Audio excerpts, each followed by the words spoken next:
청주고등학교 1학년 친구들 안녕하세요. 한국사 선생님입니다. 지난 영상에서 우리는 50총선거를 통해서 재헌국회가 구성이 되고 1948년 8월 15일에 대한민국 정부가 수립되었다는 내용을 살펴보았습니다. 자, 그리고 얼마 지나지 않아 9월 9일 북한에서도 조선민주주의 인민공화국 수립을 선언하면서 결국 남과 북의 서로 체제가 다른 정부가 세워지게 됩니다. 자, 그리고 2년 뒤 1950년 6월 25일 결국 한반도에서는 민족 상잔의 비극 6.25 전쟁이 일어나게 되는데요. 오늘은 6.25 전쟁의 배경과 과정 그리고 영향을 순서대로 살펴보도록 하겠습니다. 자, 학습지 5쪽이고요. 우선 그 6.25 전쟁이 일어나기 전에 한반도 상황을 한번 볼게요. 6.25 전쟁이 일어나기 전에 남한의 이승만 정부와 북한의 김일성 정부는요. 서로 다른 이념을 가지고 있었기 때문에 서로 자신들의 이념을 체제로 하는 자신들의 체제가 중심이 되는 통일 정부를 수립하고자 합니다. 자, 그런데 서로 생각이 다르기 때문에 평화적인 통일은 불가능하다. 결국 무력으로 전쟁을 통해서 통일을 하겠다는 주장을 계속해서 끊임없이 내세우고 있었습니다. 그래서 사실 6.25 전쟁 이전부터 38선, 당시 이제 국경선이 되어버렸죠. 38선 부근에서 크고 작은 군사적 충돌이 계속해서 일어나고 있는 상황이었어요.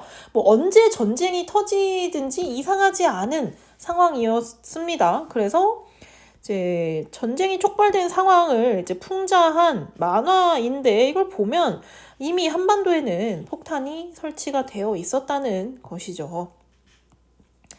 자, 그리고 이제 북한에서는 정말 본격적으로 전쟁을 준비하기 위해서 공산주의계의 큰 형님 둘을 만나고 다니는데요. 우선 소련에 가서는 무기 지원을 약속받습니다. 여기 보시면 북한의 남침 준비라고 해서 내용이 나와 있죠. 소련과 중국의 남침 승인을 받아오는데요. 우리가 이제 전쟁을 일으켜도 괜찮다. 라는 허락을 받고요. 소련에서는 그래? 그러면 우리가 무기를 지원해 줄게. 중국에서는 그래? 그러면 만약에 미국이 개입하면 우리도 참전할게. 그리고 중국 내전에 참전했던 조선의용군을 북한의 인민군에 편입을 시키면서 군대를 강화하고 있는 상황이었습니다. 자, 정말 본격적으로 이제 그 전쟁을 준비하고 있는 이런 상황에서 그럼 남한에서는 대체 무엇을 하고 있었냐? 남한에서는요, 우선 국군을 창설합니다. 당시 이제 조선 경비대라는 그 군대가 있었는데 이것을 모체로 국군을 창설하고 그리고 이제 일단 우리 남한과 관련된 국가가 어디입니까? 바로 미국이잖아요. 그런데 미국이 당시 미국 국방부 장관 애치슨이 미국의 이제 국방 정책을 좀 수정을 하는데 그것이 무엇이냐? 애치슨 라인을 발표한 것입니다. 이것을 애치슨 선언이라고 하는데 애치슨 라인이 뭐냐면 미국의 태평양 지역 방어선입니다. 요 보라색 선이 이 애치슨 라인인데요. 요 선 미국이 어느 쪽에 있어? 요쪽에 있잖아. 여기가 이제 미국이 지키는 최후의 라인이다. 만약에 이 안으로 공산주의 세력이 공격을 한다면 우리 미국은 참지 않겠다라고 발표를 한 건데 포인트는 뭐냐면 지금 대한민국의 남한이 애치슨 라인에 들어가 있지 않은 겁니다. 그리고 어디도 빠지냐면 타이완도 빠지게 되죠. 당시 남한과 타이완은 모두 이제 남한은 북한과 단절되어 있는 이제 분단되어서 자유주의 국가가 수립되어 있는 상황이었고 타이완에는 국공내전에서 패배한 국민당 정부가 들어서 있는 상황이었잖아요. 둘 다 자유주의 국가였단 말입니다. 그런데 이상하게도 애치슨이 여기 이 두 국가를 태평양 지역 방어전에서 빼버린 거지. 그래서 이 선언을 딱 듣고 북한에서는 뭐라고 판단했냐면 이제 미국이 남한에 신경 끄겠다는 얘기구나. 그럼 전쟁을 일으켜도 여기에 간섭하지 않겠다는 내용이구나 라고 판단을 하게 된 것입니다. 자, 그러면 그게 진짜였냐? 그건 또 아니라는 거죠. 당시 애치슨 선언 직후에 한미 상호 방위 원조 협정을 미국과 체결을 했습니다. 한미 상호 방위 원종 협정 이름도 어려운데 한미 상호 방위 원조 협정은 대한민국과 미국 간의 경제 및 군사 원조에 관한 내용이기 때문에 만약에 대한민국이 전쟁이 일어나면 그 전쟁에 미국이 당연히 도움을 주겠다라는 약속을 한 겁니다.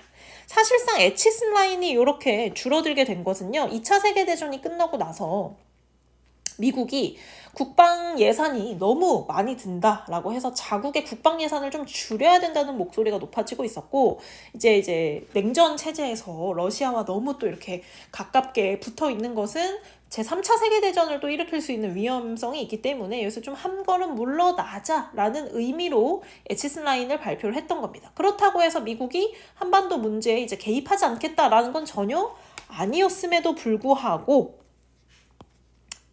북한이 이제 잘못된 판단을 하게 된 것이죠. 자, 결국 북한은요. 1950년 6월 25일에 기습적으로 남침을 하게 됩니다. 남한을 침략했다라는 뜻이죠. 자, 그런데 이 당시 6.25 전쟁이 일어나던 당시 상황이 어땠냐면 이 계속해서 일어나던 이 잦은 군사적 충돌이 굉장히 사라져 있는 조용해진 상태였어요. 약간 폭풍 전야 같은 상태였죠. 그러니까 계속 군대에 이제 여러분도 나중에 가겠지만 군대에 갔을 때 이렇게 뭐 북한군이랑 대치를 한다 하면 비상이 걸립니다. 비상이 걸리면 뭐 휴가를 나간다든지 쉰다든지 이런 개념이 전혀 없고요. 계속 경계 근무를 서야 되는 상황이었는데 북한이 웬일로 잠잠해. 그러니까 이 당시에 이제 그동안 밀렸던 휴가를 군인들이 다 나가게 됩니다. 전방에 있던 군인들이 그동안 휴가를 나갔어야 됐는데 계속 경계 근무가 걸리는 바람에 못 나갔던 휴가를 나가 있는 상황에서 기습적으로 남침을 해버린 것이죠. 그러니까 남한이 아무런 대응 없이 어떤 뭐 대응이라든지 준비가 되지 않은 상황에서 단 3일 만에 서울을 북한에게 빼앗기게 됩니다. 지도를 통해서 한번 보시면요. 북한이 이 3파선을 넘어서 3일 만에 서울까지 들어오게 되고요. 결국 나중에 대전을 거쳐서 어디까지 가게 되냐? 요 강이 바로 낙동강이거든요. 요 낙동강 라인까지 밀리게 됩니다. 대구와 부산을 포함한 요 지역을 제외하고는 전부 빨간색으로 되어 있잖아요. 북한군에게 점령을 당하게 된 것입니다. 정말 큰일 날 뻔했죠.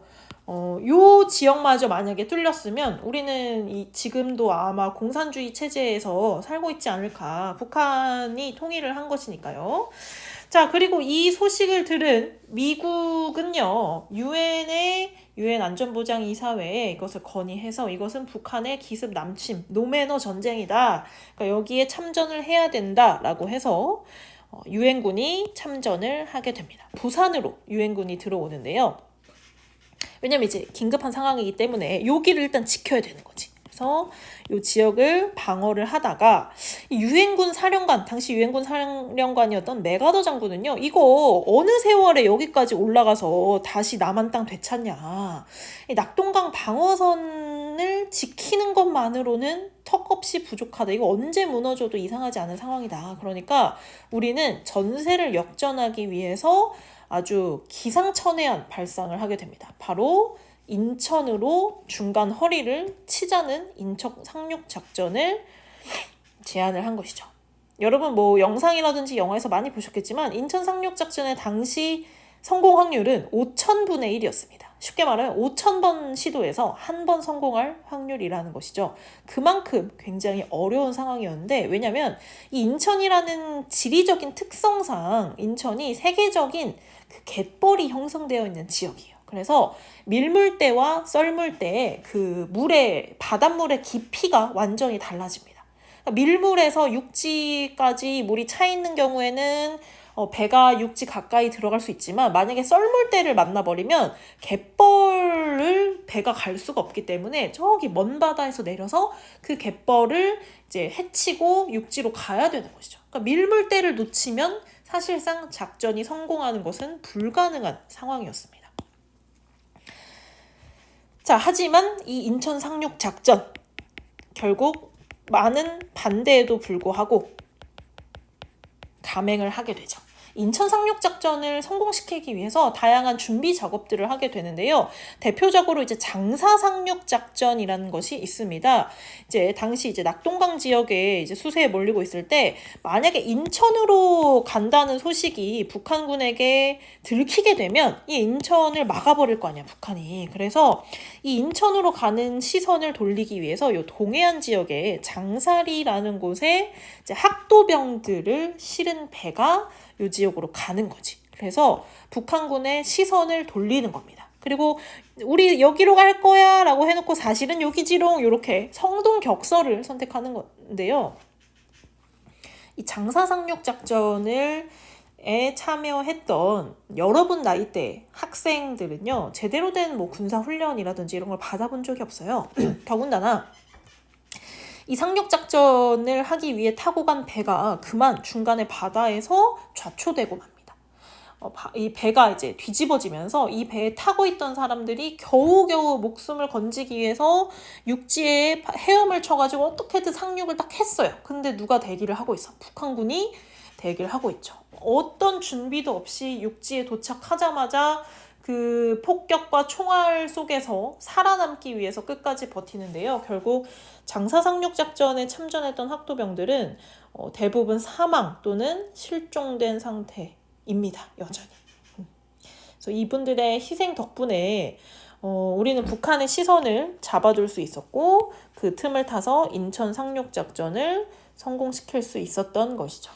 자, 인천 상륙작전이 성공하고 나서 바로 이제 서울을 되찾게 됩니다. 자, 그리고 이제 국군과 유엔군은 38선까지 도착을 하게 되는데요. 사실 유엔군의 원래 계획은 38선까지만 회복을 하고 이전에 남한과 북한 체제로 돌아가는 것이었어요. 그런데 이승만의 생각은 달랐죠.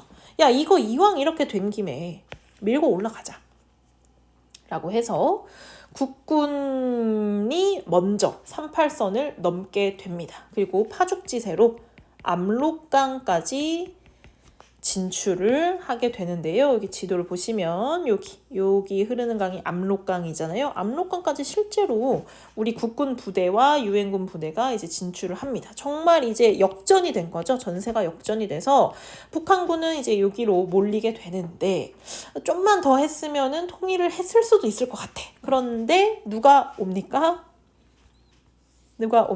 중국군이 개입을 하게 되는 것이죠. 자, 북쪽에서 내려온 중국군은요, 쉽게 말해서 인해전술이라고 하죠. 끝이 없이 밀려드는 군인들을 가지고 있습니다. 아무리 죽여도 계속해서 군인들이 더 늘어나는 이런 상황에 결국 우리는 다시 서울을 빼앗기게 되는데요. 이것이 이제 일사후퇴라고 합니다. 1951년 1월 4일에 서울을 빼앗기고 다시 이 지역으로 후퇴를 하게 된 것이죠. 자, 그리고 이제 여러분이 영화에서 많이 봤을 이 흥남철수도 요 중국군의 개입 직후에 일어난 사건입니다. 흥남이라는 부두에 살고 있던 민간인들을 실은 배가 부산으로 피난을 가는 그런 영화 보셨을 거예요. 자, 결국 이 일사후퇴로 서울을 뺏겼던 국군은요, 다시 서울을 탈환하고요. 이 38도선 부근에서 계속 밀고 밀리는 이런 상황이 계속 반복이 됩니다. 그러니까 전쟁이 누구 하나의 우세한 승리로 끝날 기미가 보이지 않는 거죠. 전쟁이 장기화될 것 같으니까 소련의 제의로 정전회담이 시작이 됩니다. 자, 이 정전회담에서 이제 어떤 내용을 결정해야 되냐면 휴전선을 어디로 설정할 거냐, 38선으로 그대로 갈 거냐, 아니면 현재 지금 국군과 유엔군과 북한군이 점령하고 있는 지역으로 할 것이냐라는 것을 두고 이제 논란이 많이 되고요. 포로 교환 방식 역시 그 남한한테 붙잡힌 북한한테 붙잡힌 남한군을 그냥 무조건 각자 고향으로 돌려보낼 거냐, 아니면 그 포로들의 선택을 존중할 것이냐를 두고 이 회담이 계속해서 협상이 안 됩니다. 장기화가 되죠. 이런 정전이 아직 결정되지 않은 상황에서 38도선 부근에서는 공방전이 지속되는데요. 이제 고지전이라고도 하죠. 영화도 있는데 그 38선 부근에 가면 이제 야트막한 언덕들이 이렇게 있어요. 쭉 펼쳐져 있는데 이 언덕을 차지하기 위한 싸움입니다. 낮이 되면 국군과 유엔군이 여길 점령해서 깃발을 걸고요. 깜깜해진 밤이 되면 북한군이 다시 여길 쳐들어가서 북한군 깃발을 꽂는 겁니다. 그럼 여길 점령했던 유엔군과 국군 어떻게 되죠? 죽는 거죠.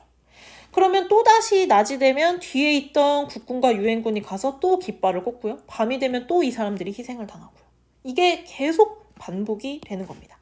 그래서 사실 그 6.25 전쟁 중에 가장 많은 인명피해가 일어났던 시기가 바로 이 시기예요. 정전회담을 실시하던 이 시기에 가장 많은 인명피해가 있었고 죄송해요. 그리고 이제 이 정전협정이 자신의 의도대로 진행이 되지 않자 이승만은 갑작스럽게 반공포로를 석방하게 됩니다. 이 반공포로를 가둬두던 감옥을 북한 포로들이 탈출을 했는데 그들을 뭐 붙잡거나 제지하지 않고 그냥 놔둬요. 사실상 석방을 시켜둔 거죠. 그러니까 약간 협박을 한 겁니다. 미국한테 우리 마음대로 안 해주면 나 그냥 이 판 다 엎어버릴 거야 라고 협박을 한 겁니다. 전쟁이 계속될 수 있는 상황이었는데 정말 다행히 1953년 7월 27일에 정전협정이 체결이 되고 이 정전협정의 결과에 따라서 오늘날의 휴전선이 그어지게 된 것입니다. 38도선이 아니라 휴전선, 그 점령하고 있는 지역을 휴전선으로 긋게 된 것이죠. 자, 전쟁이 우리에게 남기고 간 것은요, 수많은 인명 피해와 물적 피해입니다. 뭐 전쟁 고아나 이상 가족의 발생 말할 것도 없고요. 각종 공장, 학교, 시설, 도로, 건물 모든 것이 다 파괴되었습니다. 그리고 이런 전쟁의 혼란한 틈을 타서 일어나서는 안 됐을 많은 학살이 일어나게 되는데요. 거창 양민 학살이라든지 보도연맹 학살, 노근리 학살 같은 경우는 우리 정부와 유엔군에 의해서 일어난 민간인 학살입니다. 예를 들어 거창 양민 학살 같은 경우에는요, 이 거창 지역 마을에 공산당 세력, 북한 세력이 숨어 있다라는 잘못된 정보를 듣고 그 숨어 있는 세력을 찾아내기 위해서 거창 지역의 한 마을에 사람들을 전부 다 죽인 사건입니다. 보도연맹 학살 같은 경우에는요, 우리 교과서에서도 아주 중요하게 다루고 있는데, 보도연맹이 뭐냐면 어떤 단체예요. 단체 이름인데 이게 뭐냐면 좌익 세력, 사회주의 세력에 가담을 했다가 이제 나 사회주의가 싫어요. 나 이제 자유주의 국가의 국민 할게요. 라고 마음을 바꾼 사람들을 관리하기 위해서 만든 단체입니다. 근데 이승만 정부에서 내세우는 게 뭐냐면 반공이었단 말이죠. 반공 정부에서는 보여주기 위해서 어떤 방법을 선택했냐면, 자, 이거 보세요. 이렇게 사회주의에서 자유주의로 돌아온 사람들이 많습니다. 사회주의가 그만큼 안 좋다는 뜻이죠. 라는 걸 홍보하고 이 국민보도연맹을 확대하는 과정에서 좌익이 아니었는데 그냥 아무나 데려다가 여기에 가입을 시키는 거야. 여기 가입하면 쌀 줄게요, 뭐 먹을 거 줄게요, 뭐 취업시켜 줄게요 라고 하면서 보도연맹의 회원자들을 늘리는 겁니다. 자, 근데 오케이, 거기까진 좋아. 근데 문제는 뭐냐면 전쟁이 시작되니까 이 보도연맹에 가입한 사람들이 사실 겉으로는 다 사회주의자들이었던 사람들이잖아. 전쟁 중에 이 사람들이 국군을 배신하고 북한 편에 설 수도 있다는 말인 거죠. 그래서 이 보도연맹에 가입했던 사람들을 데려다가 전부 다 학살을 한 겁니다. 근데 문제는 사회주의자였다가 전향한 사람들을 죽이는 것도 물론 부당하지만 사회주의와 관련이 없는 그냥 정말 민간인들을 데려다가 죽였다는 것이 문제죠. 그들이 배신을 한 것도 아닌데 배신을 할 수도 있다는 상황에서 죽였고요.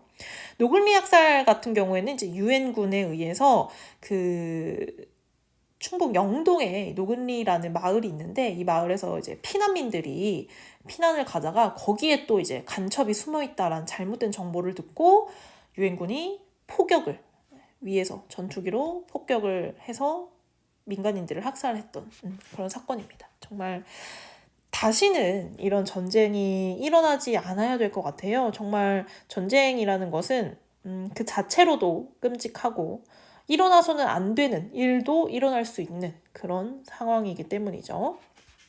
자, 6.25 전쟁을 겪으면서 남북 간의 적대감은 이제 완전 피크를 찍어버립니다. 서로가 서로의 적이 되었고요. 그리고 이것을 이용해서 이승만과 김일성은 자신의 권력을 강화하는 데 이용을 합니다. 결국 통일을 꿈꿨던 시절은 이제 가고 북한 그리고 남한은 우리의 적이 된 것이죠. 서로의 적이 된 것이죠. 자, 오늘 여기까지 하고요. 이제 다음 영상에서는 이승만 정권의 이제 장기 집권을 위한 개헌 과정 살펴보도록 하겠습니다. 자, 고생하셨고요. 다음 영상에서 뵐게요.